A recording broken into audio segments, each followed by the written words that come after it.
he whakaatūranga e hanumi ana I ngā kōrero tuku ihoa te Māori, te waiata me te ngingi o tanga. He ingoa rereke tōna, engari he whakaatūranga tēnei e tuku ana I te rama piātāta ki runga I te mate whakamomori. Anei rā, a te o Kiwa McLean. The fire that you have in your toto. He whakaatūranga e whakatairana ana I te mate whakamomori. Boiling molten lava oozing through your veins. He tani whae horomi ana I te nui o ngai Māori. It's called Over My Dead Body, Little Black Bitch. It's kind of based on some life events and tells the story of a young boy who's dealing with depression. Ka hāngai te pakiwaitara nei kia rangi me tana kuri a toto.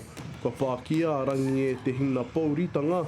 Ka mutu kua karangatia tana kuri ko te kuri mangu. Who in a way is a metaphor around his darkness, and she grows as he feeds her and she becomes more and more powerful and overwhelms him and kind of gets to that point where he can't handle her anymore and has to kind of fight back. Kua whenumutia ngā pūrākau ngā waiata me te wairua pukuhohe.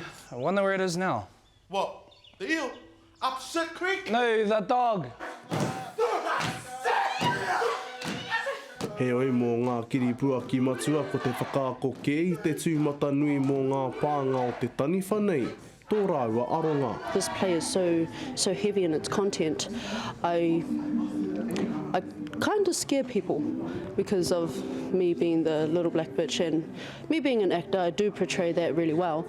But I also want people to talk to me because I'm a very open person. A lot of the time men like to be this macho man, like to play something that they think they want to be or people want them to be, but they're scared to embrace themselves, to show that there is a weakness, there is a side of you where it is vulnerable and that, you know, it is okay to open up.